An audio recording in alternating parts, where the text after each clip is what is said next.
మీకు ఈ ఆకుకూర పేరేంటో తెలుసా? నాకు పేరైతే తెలీదు కానీ సంతకు వెళ్ళిన ప్రతిసారి తీసుకొనొస్తాను. టేస్ట్ అయితే చాలా బావుంటుంది.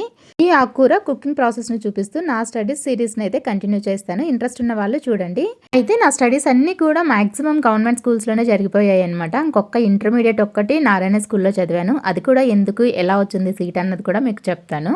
ఇక 6th టు డిగ్రీ వరకు కూడా కంప్లీట్‌గా హాస్టల్‌లోనే అన్నమాట. హాస్టల్ లైఫే నాదంతా కూడా. ఇక చిన్నప్పటి విషయానికొస్తే నర్సరీ, ఎల్‌కేజీ, యూకేజీ ఇవేవీ లేవు. డైరెక్ట్‌గా ఫస్ట్ క్లాసే. అంగన్వాడీకి వెళ్ళిన గుర్తు కూడా లేదు. అంగన్వాడీ అప్పట్లో కూడా ఉన్నింది. కాకపోతే పాలపిండి అవి ఇంటికే తెచ్చి ఇచ్చేవాళ్ళు. మేమైతే స్కూల్‌కెళ్ళిన గుర్తయితే మాత్రం మాకు లేదనమాట. ఇక డైరెక్ట్‌గా ఫస్ట్ క్లాస్‌లో అయితే జాయిన్ అయిపోయాను. ఫస్ట్ అండ్ సెకండ్ క్లాస్ వచ్చేసి మా ఊర్లో స్కూల్ లేకపోతే మాకు దగ్గరలో ఉన్న ఇంకొక ఊర్లోకి వెళ్ళేసి చదువుకొని వచ్చేవాళ్ళం అనమాట. తర్వాత మేము థర్డ్ క్లాస్‌కి వచ్చేసరికి మా ఊర్లోనే స్కూల్ అయితే కట్టించారు. థర్డ్ క్లాస్ నుండి ఫిఫ్త్ క్లాస్ వరకు మా ఊర్లోనే చదువుకున్నాను. ఇక కంటిన్యూషన్ నెక్స్ట్ వీడియో.